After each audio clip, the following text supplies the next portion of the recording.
बघा, आपण डायरेक्ट तुम्ही आता पेज नंबर 54 पर्यंत आपण आलो होतो.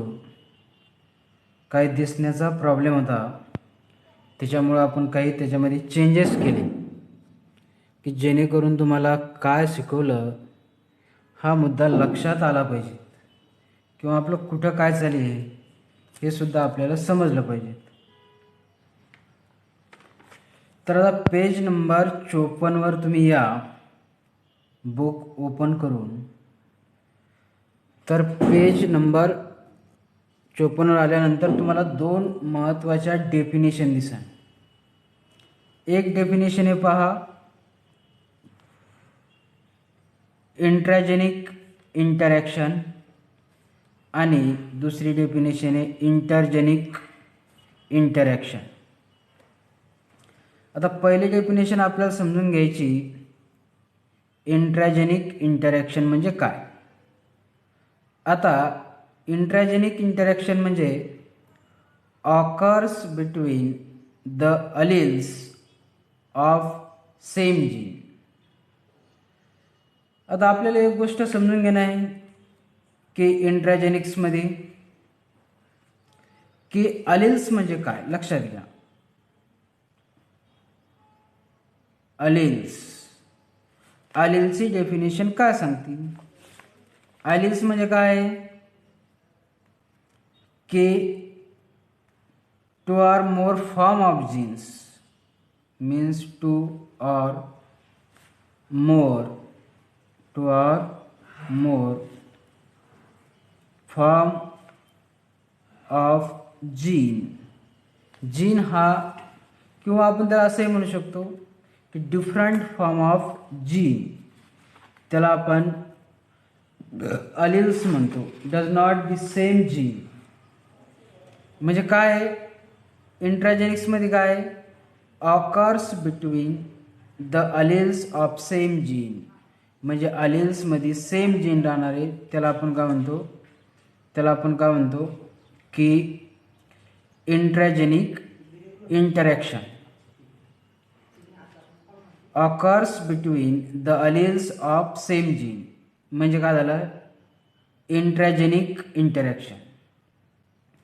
आता इंटरजेनिक इंटरॅक्शन म्हणजे काय, खाली या.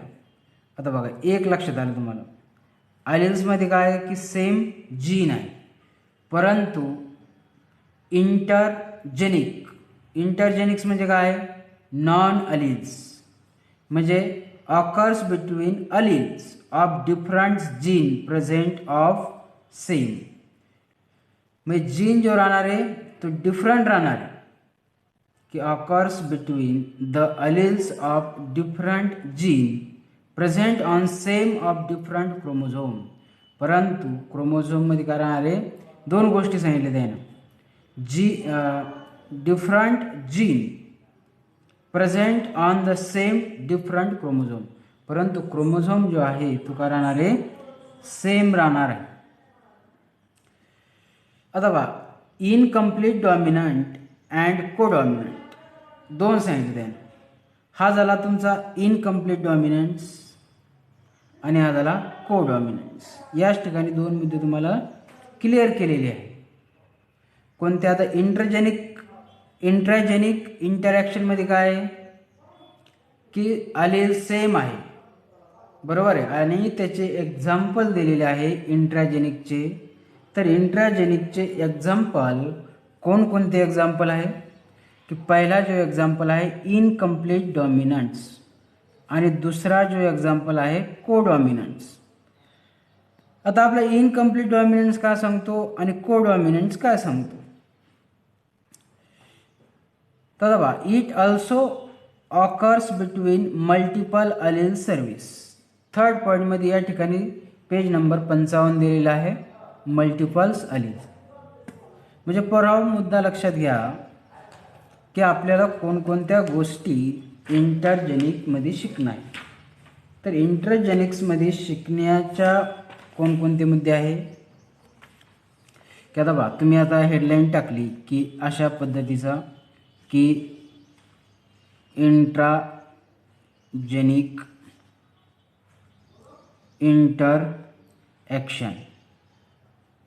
तर इंट्राजेनिक इंटरॅक्शनमध्ये काय राहणार आहे, पहिला पॉईंट काय लिहायचं तुम्ही की occurs between the alleles of same, म्हणजे अलील्स हा सेम राहणार आहे आणि अलीलची डेफिनेशन अगोदरही आपण बघितली होती. त्याच्यानंतर पहिला एक्झाम्पल बघा. पहिला एक्झाम्पल कोणतं याचं, in complete dominance, incomplete dominance. दुसरा एक्झाम्पल कोणता आहे, को डॉमिनन्स, को डॉमिनन्स.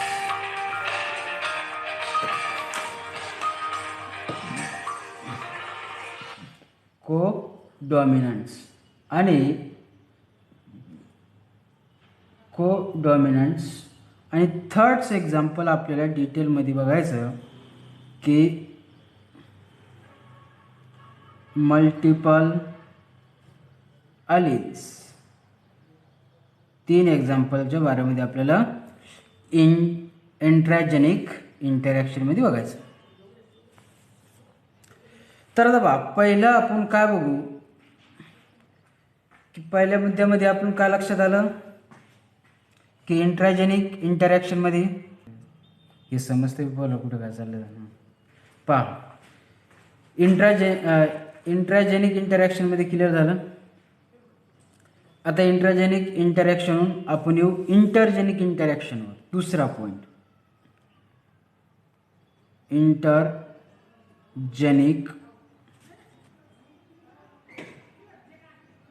इंटरॅक्शन. आता याच्यामध्ये पहा की पहिलाच पॉईंट या ठिकाणी यायला सांगितला की नॉन अलिक्स. आता नॉन अलिक्स मध्ये काय मुद्दा आहे की occurs between alleles of different gene, म्हणजे जीन जो आहे अलिल्समध्ये डिफरंट राहणार नाही, same different gene presents on the presents, म्हणजे जीन जो राहणार आहे तो काय राहणार आहे, डिफरन्स राहणार आहे, सेम राहणार नाही. इंट्राजेनिक्समध्ये काय राहील, जीन आर सेम. फरक पहा या ठिकाणी पहा, सेम जीन इंटरजेनिक्समध्ये. या ठिकाणी पहा या ठिकाणी पहा different gene present on same, different genes presents are same. या ठिकाणी फरक. परंतु या गोष्टी कशामध्ये राहील, क्रोमोझोममध्ये. आता बघा पहिलं बघा, आता क्रोमोझोम्स मीन्स तुम्ही 11वीच्या याच्यामध्ये शिकलेले आहे की क्रोमोझोम्स काय कन्सेप्ट आहे, किंवा तुम्हाला थोडक्यात मी सांगतो की क्रोमोझोम पेज नंबर तुम्ही 56 वर जर आले तर तुम्हाला क्रोमोझोमचं डिटेल माहिती आहे की क्रोमोझोम्समध्ये गोष्टी होणार आहे. याच्यामध्ये काय आहे, प्लियोट्रॉफिक्स, पॉलिजेनिक्स, एपिस्टॅटिक्स, हे सर्व याचे एक्झाम्पल आहे की आपला तर एक एक्झाम्पल आपण पाहू. पहिलं पाहू इंट्राजेनिकचं क्लिअर करू. पहिलं इंट्राजेनिकचं क्लिअर करीत असताना आपल्याला बघणं आहे इनकम्प्लीट डॉमिनन्स, की इनकम्प्लीट डॉमिनन्स काय.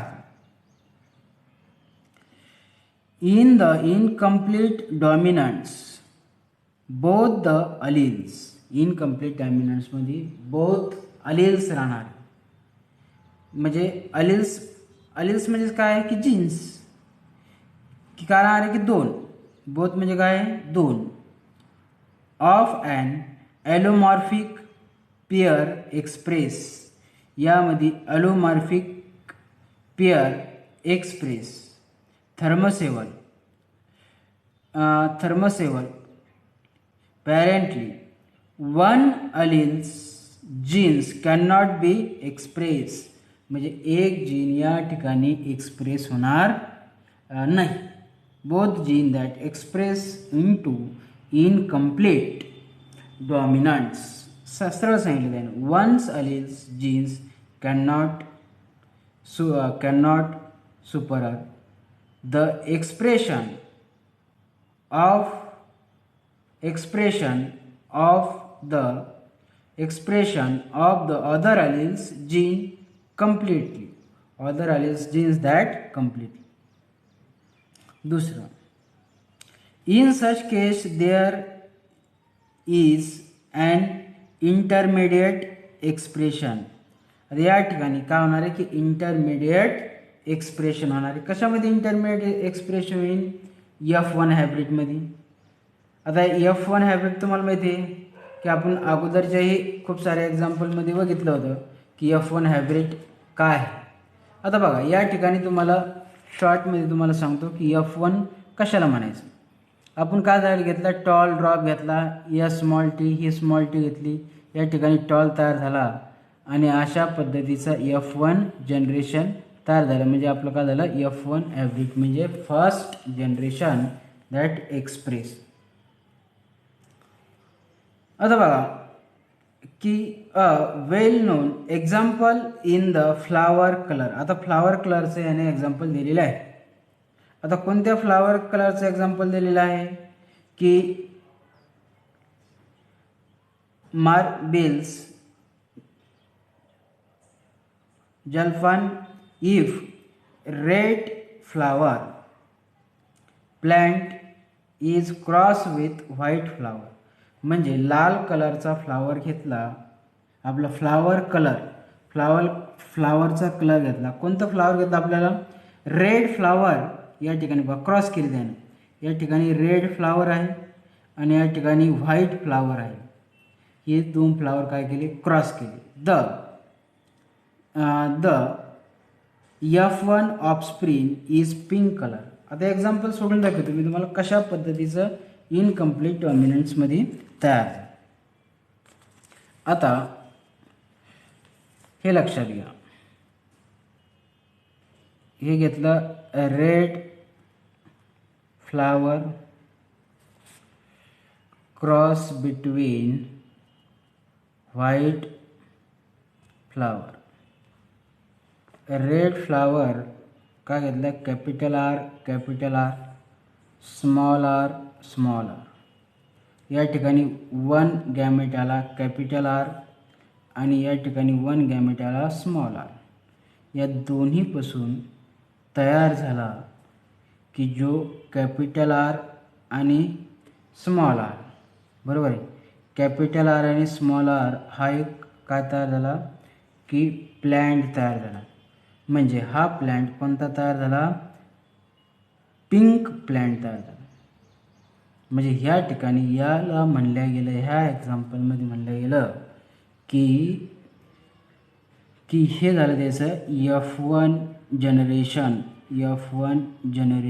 आता F1 जनरेशनमध्ये मुद्दा लक्षात आला की रेड फ्लावर घेतला, व्हाईट फ्लावर घेतला. रेड फ्लावरला आपण सिम्बॉल दिला समजण्यासाठी कॅपिटल आर, व्हाईटला दिला स्मॉल आर.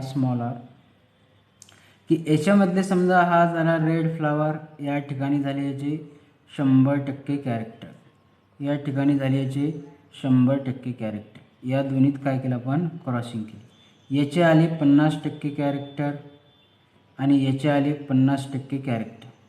आता 50 आणि 50 किती होईल? 100% कॅरेक्टर याच्यामध्ये काय झाले? मिक्स झाले. तर हाफ ऑफ कॅरेक्टर रेड आले आणि हाफ ऑफ कॅरेक्टर व्हाईट आले. तर या ठिकाणी तयार झाला तुमचा पिंक कलर. रेड आणि पिंक जर आपण जनरली मिक्स केला तरी पिंक कलर काय होतो? तयार होतो. त्याच पद्धतीचं या ठिकाणी इनकम्प्लीट डॉमिनंट तयार झाला. आता सेम तुमच्या बुकमध्ये सुद्धा दिलेले आहे. आता तुमच्या बुकमध्ये काय दिलेले आहे की ॲज इट इज एक्झाम्पल दिलेले आहे. हे बघा कोणतं आहे? पॅरेंट रेड फ्लावर, बरोबर आहे, व्हाईट फ्लावर क्रॉस. आता रेड फ्लावरला काय म्हणलं? Capital R. व्हाईट फ्लावरला काय म्हणलं? Small R. आता या ठिकाणी बघा एक गॅमेट घेतला आर हा एक गॅमेट घेतला आर, या ठिकाणी काय झालं F1 जनरेशन म्हणजे F1 hybrid, colour that pink colour. तुम्हाला त्याच्यावरून या चार्टवरून लक्षात आलं. त्यानंतर मुद्दा नंबर 2, जनरेशन सेल्फिंग F1. आता बा या ठिकाणी वेगळा पॉईंट आहे. आता या ठिकाणी वेगळा पॉईंट कसा आहे, F2 generation selfing F1 generation, F2 generation selfing that F1 generation. आता या ठिकाणी मेल आणि फिमेल गॅमेटचे सिम्बॉल दिलेले आहे, हे सिम्बॉल आहे. आता आपण बार आता बा सिम्बॉल लक्षात घ्या, सिम्बॉल आपण कशासाठी वापरतो एक मुद्दा आहे. आता बऱ्याचशा ठिकाणी तुम्ही सिम्बॉल पाहत असाल की आपल्याला इमिजिएटली लक्षात येईल. आपण बार समजा या ठिकाणी तुम्हाला मेल आणि फिमेल लिहायचं आहे, तर मेल आणि फिमेल लिहायला तुम्हाला किती जागा लागते बघा. आता हा झाला मेल आणि हा झाला फिमेल. शॉर्टमध्ये तुम्ही कसं करू शकता हे बघा, अशा पद्धतीचं इझी. कोणतीही गोष्ट आपल्याला शॉर्टमध्ये लक्षात येण्यासाठी आपण सिम्बॉल तयार करतो किंवा एखादा आयडेंटिटी आपल्याला काय ती इमिजिएटली लक्षात येईल. आता रोडवर तुम्ही नेहमी फिरता त्यावेळेस सुद्धा तुम्हाला काय ते गाडीवर की सिम्बॉल दाखवलेला असतो नाही का, टर्न आहे, टर्न या ठिकाणी समोर 100 मीटरवर अशा पद्धतीचा टर्न आहे की सिम्बॉलमॅटिक रिप्रेझेंट आपल्याला लक्षात यावे म्हणून, आणि कमी जागेत बसावं म्हणून आपण सिम्बॉलचा वापर करतो. आता या ठिकाणी काय केलं यानं फर्स्ट जनरेशन काढलं आणि आता सेकंड जनरेशन कशा पद्धतीचं काढलं. आता सेकंड जनरेशन तुम्हाला या ठिकाणी मी काढून दाखवतो. आता या ठिकाणी सेकंड जनरेशन क्लिअर केलं की सेकंड जनरेशन कशा पद्धतीचं तुम्हाला काढून दाखवतो की आता फर्स्ट जनरेशनवरून सेकंड जनरेशन आपण काढतो. आता क्लिअर काढतो की फर्स्ट जनरेशन कशाला म्हणायचं आणि सेकंड जनरेशन कशाला म्हणायचं. आता पहा की डबल क्लिअर करतो की red flowers cross between white flower, capital R small R. या ठिकाणी आपला कॅपिटल आर आणि स्मॉल आर, या ठिकाणी आपला तयार झाला गॅमेट्स, बरोबर आहे. आता या ठिकाणी आपलं काय तयार झालं कॅपिटल आर स्मॉल आर, हे तयार झालं आपलं F1 हायब्रिड. आता F1 हायब्रिडलाच आपण काय म्हणलो की F1 जनरेशन. आता याच्यावरून आपल्याला F1, आता या ठिकाणी पॉईंट दिलेला आहे तुम्हाला की F2 generation selfing, F2 generation into selfing of F1. F2 selfing कसं करतो F1ला, हे चेकबोर्ड मेथडनं आपण काढतो. F2 जनरेशन कधीसुद्धा F1 आपण चेकबोर्डनं काढायची गरज नाही, परंतु आपण F2 काय काढतो की हा झाला आपला चेकबोर्ड मेथड. आता चेकबोर्ड मेथडमध्ये काय सांगितलं, या ठिकाणी पहा सिम्बॉल दिले की मेल आणि फिमेल गॅमेटचे.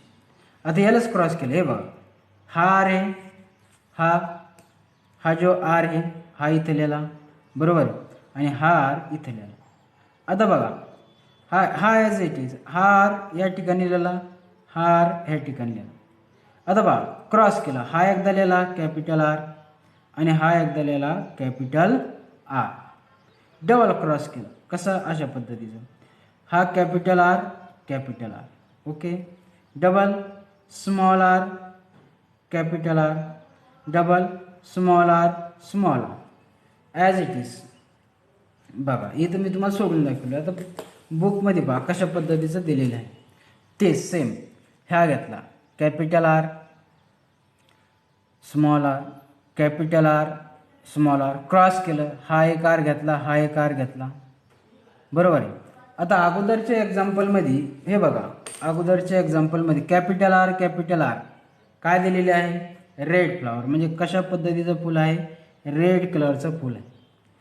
डबल आता बघा या तीनहून आपल्याला आता हे झालं तुमचं एक्झाम्पल नंबर फर्स्ट हे झालं, एक्झाम्पल नंबर सेकंड हे झालं तुमचं एक्झाम्पल नंबर थर्ड. आता बघा कॅपिटल आर आहे, ॲज इट इज लिहून टाकायचं रेट. आता बघा कॅपिटल आर स्मॉल आर आहे, या ठिकाणी तयार झालं आपण अगोदर F1 मध्ये काय तयार झालं आपला कोणता प्लॅन्ट तयार झाला, पिंक प्लॅन्ट. मग इथे लिहा pink double small R capital R, small R capital R, pink. बरोबर आहे. या ठिकाणी स्मॉल आर आहे, म्हणजे या ठिकाणी काय व्हाईट. म्हणजे आपला अशा पद्धतीचा रेशो तयार झाला. आता बघा अगोदर तुम्हाला आपण मोनोहायब्रिड क्रॉसमध्ये सुद्धा एक रेशो काढण्याची मेथड शिकवली होती की फिनोटिपिक कॅरेक्टर किती आणि जिनोटिपिक कॅरेक्टर किती. आता या ठिकाणी बघा की या ठिकाणी आपण पहिले काढू फिनोटिपिक रेशो. आता फिनोटिपिक रेशो काय आहे, रेट किती आहे बघा 1 लिहा, रेट किती आहे 1. पिंक बघा किती आहे मोजा बरं, तर पिंक किती दिसते तुम्हाला 1 आणि 2, म्हणजे पिंक किती आहे 2 आणि व्हाईट किती आहे 1. म्हणजे आपला फिनोटिपिक रेशो इनकम्प्लीट डॉमिनंटचा काय झाला 1:2:1. बरोबर आहे. आता त्याच पद्धतीचा आपल्याला दुसरा एक रेशो काढायचा की दुसरा एक रेशो आहे आपला जिनोटिपिक रेशो. आता जिनोटिपिक रेशो काय आहे की कॅपिटल आर किती आहे बघा 1. आता बघा कॅपिटल आर किती आहे 1. कॅपिटल आर स्मॉल आर किती आहे, कॅपिटल आर स्मॉल आर किती आहे 2. स्मॉल आर किती आहे 1. अशा पद्धतीचा हे आपला काय झाला की जिनोटिपिक आणि फिनोटिपिक रेशो झाला. आता याच्यामध्ये तुम्ही काय करायचं की तुम्हाला आता होमवर्क कोणकोणतं की इंट्राजेनिक इंटरॅक्शन लिहायचं, त्यानंतर इंट्राजेनिक इंटरॅक्शन लिहायचं आणि इनकम्प्लीट डॉमिनंट्स काढून तुम्ही व्हॉट्सअपवर करायचं. ओके.